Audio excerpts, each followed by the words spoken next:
வணக்கம். நான் ஜீவன்குமார் விஸ்வகர்மன். நீங்கள் பார்த்துக் கொண்டிருப்பது ஏலியன் பிரெயின் தமிழ். இந்த வீடியோவில் நாம பார்க்க போற நபர் கேப்டன் மில்லர்.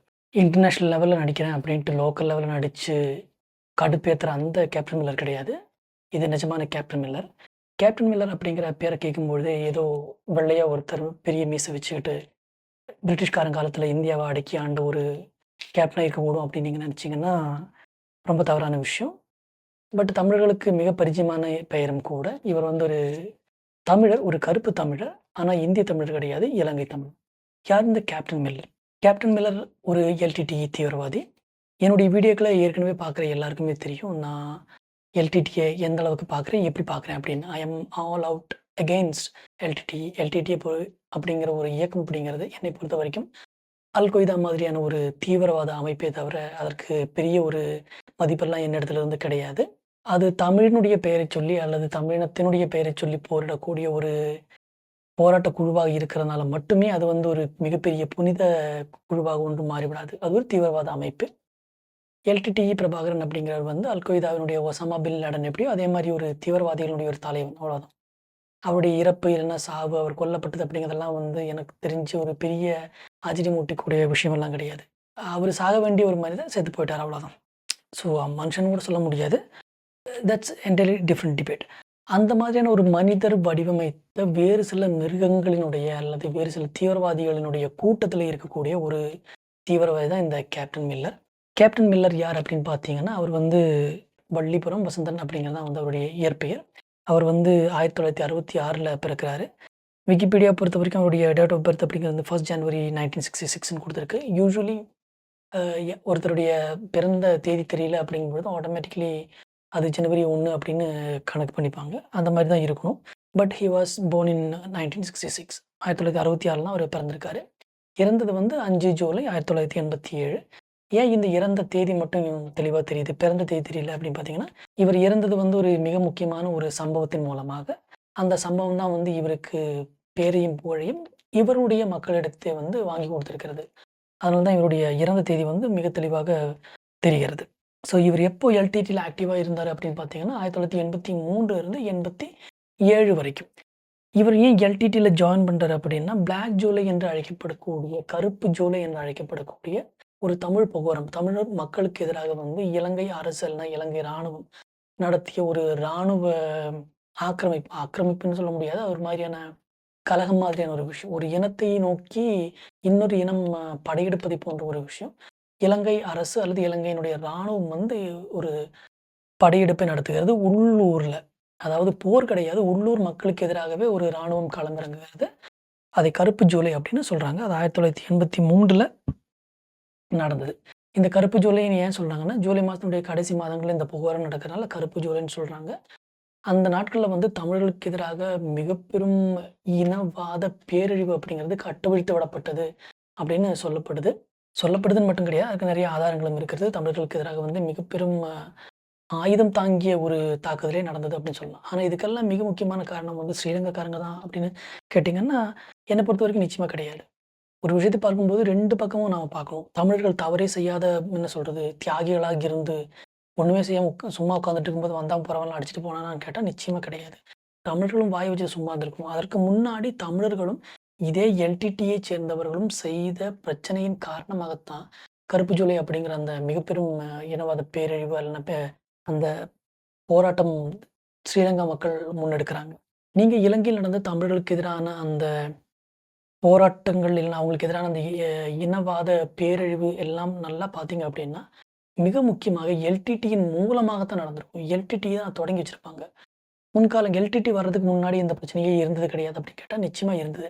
ஆனா அந்த நேரத்துல வந்து அது சிறிய சிறிய தாக்குதல்களாக இல்லைன்னா ஒரு பேச்சு வழக்குல சண்டை நடக்கிற அந்த மாதிரி சின்ன சின்ன தாக்குதல்களாக தான் இருந்தது. என்னைக்கு எல்டிடி உதயமாச்சோ, என்னைக்கு பிரபாகரன் அப்படிங்கிற அந்த தீவிரவாதி இந்த விஷயத்துக்கு உள்ள வர்றாரோ, அதுக்கப்புறம் தான் விஷயம் கைமீறி போக ஆரம்பிக்குது. கொலைகளாக மாறுகிறது, வன்கொலைகளாக மாறுகிறது. இதெல்லாம் உருவானதுக்கு காரணம் எல்டிடி அப்படிங்கிற அந்த மிக முக்கியமான தீவிரவாதி தான் காரணம். அவன் வந்ததுக்கு அப்புறம் தான் ஆட்களை கொல்லுதல், அவங்கள பாம்பு வச்சு கொல்றது, துப்பாக்கியால சுட்டுக் கொல்றது, பெரிய பெரிய தலைவர்கள கொல்றது, இலங்கையைச் சேர்ந்த சிங்கள தலைவர்களை கொல்றது. இந்த மாதிரியான விஷயங்களை செய்யும் பொழுது தான் சிங்கள மக்கள்கிட்ட இருந்து இன்னும் மிகப்பெரிய அதிக அளவிலான அந்த ஆக்ரோஷமான ஒரு தாக்குதல் ஏற்பட ஆரம்பிக்குது. ஸோ நீங்க நல்லா அந்த இலங்கையினுடைய பொலிட்டிக்ஸ நல்லா கவனிச்சு ஒரு டைம் லைன் போட்டு அத நல்லா கவனிச்சுட்டே வந்தீங்க அப்படின்னா, எல்டிடிஇ அப்படிங்கிற அந்த இனவாத குழு தான் இந்த பிரச்சனைகளுக்கு எல்லாம் தொடக்கமாக இருந்திருக்கிறது அப்படிங்கிறத வந்து மிக தெளிவா புரிஞ்சிருக்க முடியும்.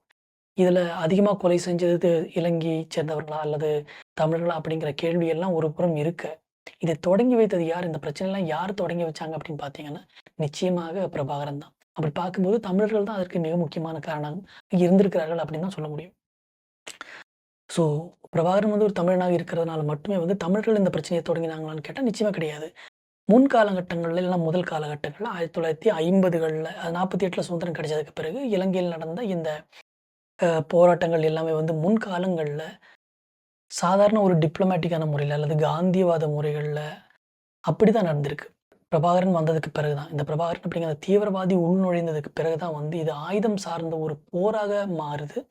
ஆர்மி உள்ள வர வேண்டிய தேவைகள் ஏற்படுது. இவர்களுடைய இந்த தற்கொலை தாக்குதல்கள், பாம்பு வச்சு ஜனங்கள கொல்றது அப்படிங்கிற மாரி விஷயங்கள்லாம் தொடங்குனதுக்கு பிறகு தான் வந்து, அது ஒரு மிகப்பெரும் இனப்படுகொலையாக மாறவே ஆரம்பிக்கிறது அப்படிங்கிறத நீங்க முக்கியமா தெரிஞ்சுக்கணும். ஸோ அந்த ஒரு வழக்குல வந்தவர் தான் இந்த வள்ளிபுரம் வசந்தன் அப்படிங்கிற கேப்டன் மில்லர். என்ன கேப்டன் மில்லர் அப்படிங்கிற பேர் கேட்டீங்க அப்படின்னா, அந்த இயக்கத்தில சேர்ற எல்லாருக்குமே வந்து, இயக்கத்துக்காக தனியாக ஒரு பெயர் வைக்கிறது அப்படிங்கிறது வந்து ஒரு வழக்கமாக அவங்க வச்சிருக்காங்க. அது நார்மலி எல்லா இயக்கங்கள்லயும் இருக்கிறது தான். அது இவங்களுக்கு மட்டும் கிடையாது. இன்டர்நேஷனல் லெவல்ல இருக்கக்கூடிய எல்லா மிலிட்டன்ட் குரூப்லயும் அந்த அ பழக்கம் இருக்கும். அதுக்கு முக்கியமான காரணம் வந்து, அவர்கள் பிடிக்கப்படும் பொழுதோ அல்லது வேறு ஏதாவது சூழ்நிலையிலயோ வந்து அவங்களுடைய ஐடென்டிட்டி உண்மையான ஐடென்டிட்டி வெளிப்பட்டுடுச்சுன்னா, அவங்க கூட இருக்கிற ஆட்கள வந்து ட்ரேஸ் அவுட் பண்றது அப்படிங்கிறது ஈஸியா போயிடும். அதனால அத என்ன சொல்றது? குறைக்கிறதுக்காக இந்த மாரி வேறு பெயர்களை வைத்துக் கொள்ளுதல் அப்படிங்கிறது வந்து ஒரு வழக்கமாக இருந்தது. அந்த புது பெயர் வச்ச உடனே அவங்களுடைய பழைய பெயர்கள வந்து அதனுடைய சம்மந்தப்பட்ட எல்லா தஸ்தாவேஜுகள், ரேகைகள் எல்லாத்தையுமே வந்து அழிச்சிடுவாங்க. மோஸ்ட்லி இன்சர்ஜென்ட்ஸ் அப்படித்தான். இல்லன்னா மிலிட்டன்ட்ஸ் அப்படித்தான். ஸோ அந்த மாரி இவருக்கு ஒரு புது பேர் வச்சாங்க. கேப்டன் மில்லர் அப்படின்னு. இவர் வந்து 1983ல ஜாயின் பண்றாரு. 87லயே வந்து இயக்கத்துக்காக சூசைட் பாம் அட்டாக்ல இறந்து போறாரு. ஸோ இவரு தான் முதல்ல வந்து இந்த கேப்டன் மில்லர் அப்படிங்கிறது தான் அவர் தான் வந்து முதல்ல கரும்புலி அப்படிங்கிற அந்த படையினுடைய முதல் சூசைட் பாம்பர். கரும்புலிகள் அப்படிங்கிறது வந்து எல்டிடி இயக்கத்தில பல படைப்பிரிவுகள் இருந்தது. கடற்படை ப பிரிவுகள் இருந்தது. அது மாரி கம்ப்யூட்டர் பிரிவுகள் இருந்தது. இந்த மாரி நெறைய பிரிவுகள் வச்சிருந்தாங்க. அ உலகிலேயே வந்து ஒரு மிலிட்டன்சி குரூப் வந்து எந்த அளவுக்கு ஆர்கனைஸ்டா அ நடத்தினது அப்படிங்கிற அந்த பெருமை வந்து கண்டிப்பா எல்டிடிய தான் சேரும். அந்த விஷயத்தில வந்து நீங்க பிரபாகரனை பாராட்டணும். அதுக்கு பிரபாகரன் மட்டும் தான் காரணமான்னு கேட்டா நிச்சயமா கிடையாது.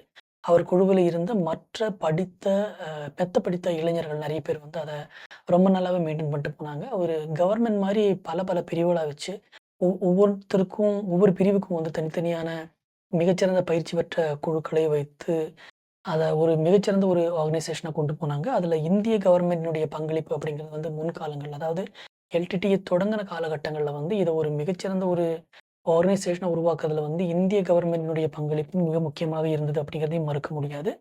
ரா ஏஜென்சி அப்படிங்கிறது வந்து எல்டிடிய உருவாக்குறதுல மிக பெரும் பங்கு வகித்திருக்கிறது அப்படிங்கிறதையும் நம்மளால மறுக்க முடியாது.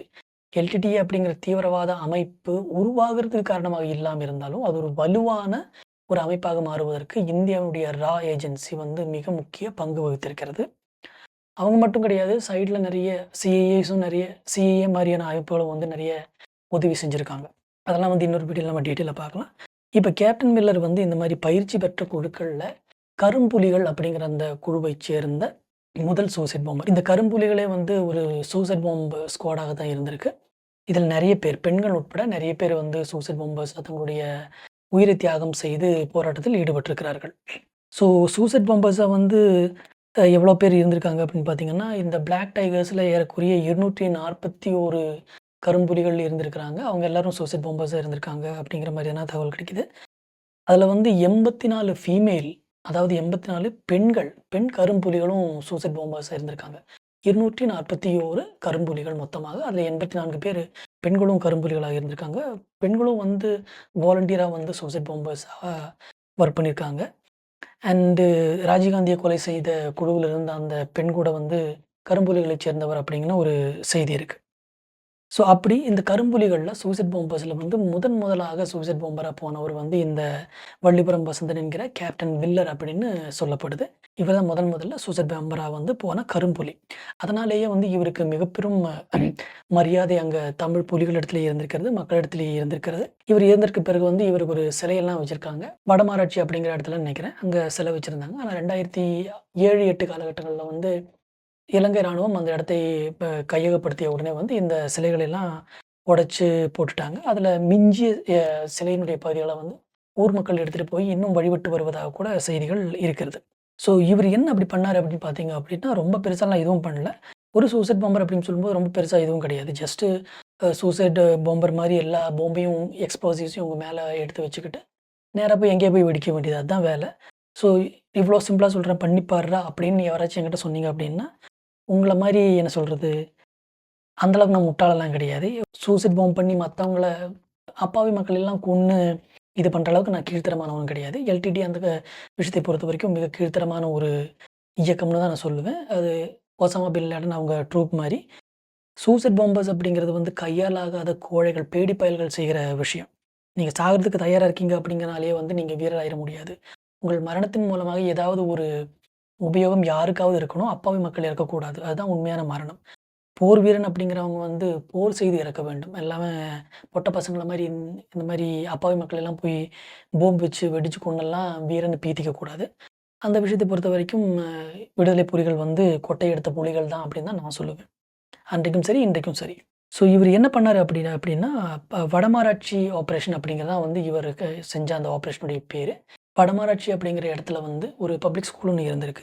நெல்லியடி மகா மத்திய வித்யாலயம் இல்லன்னா நெல்லியடி மத்திய மகா வித்யாலயம் அப்படிங்கிற ஒரு ஸ்கூல் ஒண்ணு இருந்திருக்கு. அந்த ஸ்கூல வந்து இலங்கை ராணுவம் கைப்பற்றி அத வந்து கேம்பா யூஸ் பண்ணிட்டு இருந்திருக்காங்க. ஸோ கேம்பா யூஸ் பண்ணும்போது ஆப்வியஸ்லி அந்த கேம்ப சுற்றியும் வந்து ஃபோர்ட்டிஃபிகேஷன்ஸ் இருக்கும். அதாவது கோட்டை சுவர் மாரி தடுப்புகள்லாம் நெறைய வச்சிருப்பாங்க. ஸோ அந்த கேம்ப வந்து தகர்த்தெறிவதற்காக வந்து இவங்க முடிவு பண்றாங்க. முடிவு பண்ணி இவர் வந்து ஒரு ட்ரக் நெறைய எக்ஸ்ப்ளோசிவ்ஸ ரெடி பண்ணி, இவர் மேலேயும் எக்ஸ்ப்ளோசிவ்ஸ் எல்லாம் வச்சு, இவர் அந்த ட்ரக்ல ஏறி அந்த கேம்ப நோக்கி வண்டிய செலுத்தி, அங்க வந்து அவரு வெடிச்சு சிதறாரு. நியூஸ் என்ன சொல்லுது அப்படின்னா, இவர் வந்து முதல் சுற்று அந்த தடுப்புகளை தாண்டும் பொழுதே வந்து இவர் சுடப்பட்டு இறந்து விட்டார்.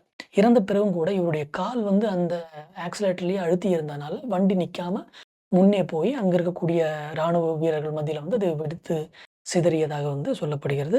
டைமரா இருக்கலாம், இல்லன்னா ட்ரிகர்டா இருக்கலாம். ஏன்னா இவருடைய நண்பர்கள்லாம் வந்து வெளிய இருந்திருக்காங்க. அதுக்கப்புறம் வெளியிருந்து தாக்குதல் நடத்தி இவங்க வந்து அந்த ராணுவ முகாமை கைப்பற்றிட்டாங்க. இவர் சுட்டு இறந்த பிறகும் இவருடைய கால் வந்து எப்படி அந்த ஆக்சிடென்ட்லயே இருந்தது அப்படின்னு பார்த்தீங்கன்னா, இவர் ஏறும்பொழுதே வந்து இவருடைய உடல், அப்புறம் இவருடைய கால்கள், கைகள் எல்லாமே வந்து ஸ்டியரிங்கோட, சீட்டோட, பெடலோட எல்லாமே வந்து இறுக்கமாக கட்டப்பட்டிருக்கிறது.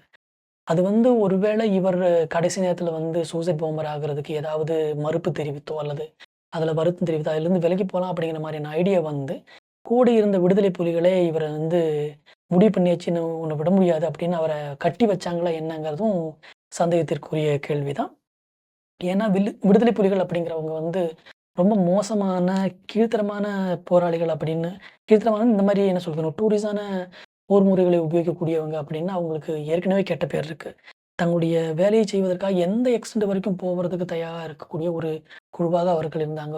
மோஸ்ட் நோட்டோரியஸ் அண்ட் டேஞ்சரஸ் ஒரு மிலிட்டன்ட் குரூப் அப்படிங்கிறத வந்து சிஏஏ தன்னுடைய ரிப்போர்ட்லயே சொல்லியிருக்கு. ஸோ அப்படி இருக்கும்போது இவர் கடைசி நேரத்தில சூசைட் பாம்பரா போக மறுத்து, வேற வழி இல்லாம இவர பிடிச்சு அதில கட்டி வச்சாங்களா என்னன்னும் தெரியாது.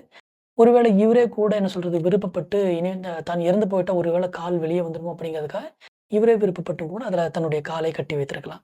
இவருடைய கால் பெடலோட அந்த ஆக்ஸிலரேட்டர் பெடலோட கட்டப்பட்டிருந்தது. அது மாரி இவருடைய உடம்பு வந்து சீட்டோட இருக்க கட்டப்பட்டிருந்தது. அதே மாரி இவருடைய கைகளும் வந்து ஸ்டியரிங்ல வந்து கட்டப்பட்டிருந்தது அப்படின்னு சொல்லப்படுது. ஸோ அங்க வெடித்து சிதறி அதுக்கப்புறம் இவங்க வந்து அத முகாமை கைப்பற்றினாங்க. அப்படி முகாமை கைப்பற்றின உடனே வந்து இவர் வந்து ஒரு மிகப்பெரிய என்ன சொல்றது மாவீரராக மாறுகிறார். இதான் கேப்டன் மில்லர் அப்படிங்கிற நபரினுடைய சரித்திரம். அதாவது ஒரு தமிழ் புகாரும் நடக்குது. அதன் பேர்ல வந்து எல்டிடில ஜாயின் பண்ண 4 வருஷத்துல செத்து போறாரு. இவர் சாகறதுக்கு முன்னாடி வந்து தன்னுடைய இல்லத்தை சென்று அங்க இருக்கக்கூடிய தன்னுடைய உறவினர்கள பார்த்து அவங்களுக்கெல்லாம் வந்து ஐஸ்கிரீம்லாம் வாங்கி குடுத்தாரு. அப்படிங்கிற மாரியான ஒரு நொஸ்டால்ஜியா மெமரியும் வந்து சில ஷேர் ஷேர் பண்ணிக்கிறாங்க. ஸோ சாக போறவனுக்கு இதெல்லாம் தேவையான்னு கேட்டீங்க அப்படின்னா, கடைசியா குடும்பத்த பார்க்குறோம் அப்படிங்கிற அந்த ஒரு இது இருந்தது. சரி, எல்டிடியை பொறுத்த வரைக்கும் இந்த மாதிரியெல்லாம் பண்ணுற இந்த சூசைட் பாம்பிங் அப்படிங்கிறதெல்லாம் வந்து நான் எவ்வளோ தான் எதிர்த்தாலும், அதில் இருக்கக்கூடிய அந்த வீரத்தினுடைய ஒரு பங்களிப்பு அப்படிங்கிறது வந்து ரொம்ப முக்கியமானது. எல்டிடியினுடைய தலைவரான வேலுப்பிள்ளை பிரபாகரன் மாதிரியான சில கல்பிரிட்ஸை நான் எதிர்த்தா கூட, அதில் ஈடுபட்ட எல்லாருமே வந்து முட்டாள்தனமாக தமிழ் இனத்துக்காக போராடுறாங்க, இல்லை முட்டாள்தனமாக வெறிகொண்டு போராடுறாங்க, மூளை இல்லாம போராடுறாங்க அப்படிங்கிறலாம் கிடையாது. ஒரு படத்துல வர்ற மாரி, இங்க மக்களை ஏமாற்றின தலைவன் இருந்தா கூட, தலைவனை ஏமாற்றின தொண்டன் கிடையாது அப்படிங்கிற ஒரு டயலாக் இருக்கு இல்லையா? அந்த டயலாக் மாரி தான். எல்டிடியை தொடங்கினவர்களோ, அதை நடத்திச் சென்றவர்களோ வந்து தங்களுடைய சுயலாபத்துக்காகவோ, இல்லைனா வேற ஏதாவது லாபத்துக்காகவோ செயல்பட்டவர்களாக இருந்தால் கூட, அதுல இருந்த எல்லாருமே அப்படின்னு கேட்டா நிச்சயமா கிடையாது. தன் உயிரை கொடுத்தும் கூட, எந்த எல்லைக்கும் போய் தன்னுடைய மக்களுக்காக ஒரு நிலத்தை உருவாக்கி கொடுக்க முடியும். அவங்களுக்கான ஒரு நாட்டை உருவாக்கி கொடுக்க முடியும் அப்படிங்கிற அந்த நம்பிக்கை, அதற்காக அவர்கள் வெளிப்படுத்திய அந்த வீரம் அப்படிங்கிறது வந்து இட்ஸ் மச் அப்ரிஷியபிள். உலகத்துல எந்த ஒரு மிலிட்டன்ட் குரூப்பும் இந்த அளவுக்கு தன்னுடைய இனத்தோடோ, தன்னுடைய மண்ணோடோ வந்து நேசம் காண்பித்து அந்த மிலிட்டன்ட் குரூப்ல ஜாயின் பண்ணவங்க யாருமே கிடையாது. நீங்க இஸ்லாமிக் மிலிட்டன்ட்ஸ் எல்லாம் நீங்க பார்த்தீங்க அப்படின்னா, கடவுளுக்காக பண்றோம் அப்படிங்கிற அந்த ஒரு முட்டாள்தனமான ஒரு என்ன சொல்றது? ஒரு காட்டு மிராண்டித்தனம் தான் அவங்க பண்றாங்களே தவிர, அவங்கள்ட்ட ஒரு ஒரு பணிவான, பக்குவமான ஒரு மிலிட்டன்சி கிடையாது. இன்ஃபாக்ட் அதுதான் எல்டிடிய வந்து மற்ற எல்லா மிலிட்டன்ட் குரூப்ல இருந்தும் வித்தியாசப்படுத்துது அப்படின்னு நான் நினைக்கிறேன். என்னதான் பிரபாகரனை மாதிரியான ஆட்கள் வந்து உள்ள இருக்கக்கூடிய ஆட்களை ஏமாத்தினாலும், அதுல பங்கு கொண்ட ஆட்களை ஏமாத்தினாலும், உலகை ஏமாற்றினாலும் கூட, அதில் இருந்த அதிகமான போராளிகள் வந்து தன்னுடைய உள்ளார்ந்த உண்மையான பற்றோடு, தமிழ் பற்றுன்னு சொல்ல முடியாது. தன்னுடைய மக்கள் மீதான அந்த பற்று, அந்த அந்த ஒரு ஆர்வத்தோடு தான் அவங்க அதில பணியாற்றியிருக்காங்க அப்படின்னு தான் சொல்ல முடியும். அந்த விதத்தில கேப்டன் மில்லர் மாதிரியான ஆட்களினுடைய அந்த அவருடைய நடவடிக்கை முறை வந்து தவறாக இருக்கலாம். சூசைட் பாம்பர் அப்படிங்கிறதெல்லாம் வந்து அடிமுட்டா தான் ஒரு கோழை தான் பண்ணுவான். நான் முன்னாடி சொன்ன மாரி தான். இருந்தாலும் வந்து அதை பண்றதுக்கு உண்டான அவருடைய உள்ளிருந்த அந்த மக்கள் மீதான ஆர்வம், அர்ப்பணிப்பு, அவருடைய அந்த வீரம் அப்படிங்கிறது வந்து நிச்சயமாக பாராட்டப்பட வேண்டிய விஷயம். அதில எந்த விதமான மாற்று கருத்தும் கிடையாது.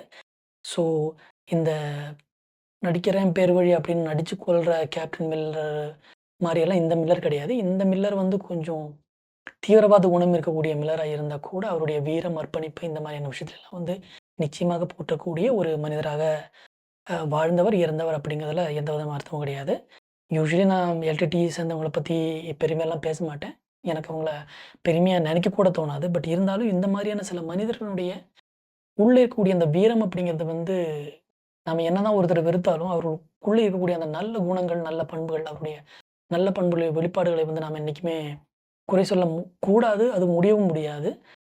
ஏன்னா அது உ உண்மை அப்படிங்கிறது வந்து ஒரு மலையாள சினிமால சொன்ன மாரி ஒரு சூரியனை போன்றது. எவ்வளோதான் கருமேகங்கள் மூடினாலும், ஒரு நாள் அது வெளிய வரத்தான் செய்யும். ஸோ இவர்களுக்கு உள்ளே இருந்த அந்த வீரம் அப்படிங்கிறது வந்து, அந்த உண்மையை போன்றது, சூரியனை போன்றது. அது கண்டிப்பா வெளிப்படத்தான் செய்யும். அவர்கள் முறை தவறாக இருந்தால் கூட, அவர்களுக்கு உள்ளே இருந்த அந்த வீரம் அப்படிங்கிறது வந்து பாராட்டப்படக்கூடிய, போற்றப்படக்கூடிய ஒரு விஷயமாக தான் இருந்தது. அதனால தான் இன்னைக்கும் வந்து எல்டிடி என்னதான் ஒரு அவுட்ரேஜியஸ், ஒரு நொட்டோரியஸ் மிலிட்டன்ட் குரூப் அப்படின்னு உலகில் இருக்கக்கூடிய எல்லா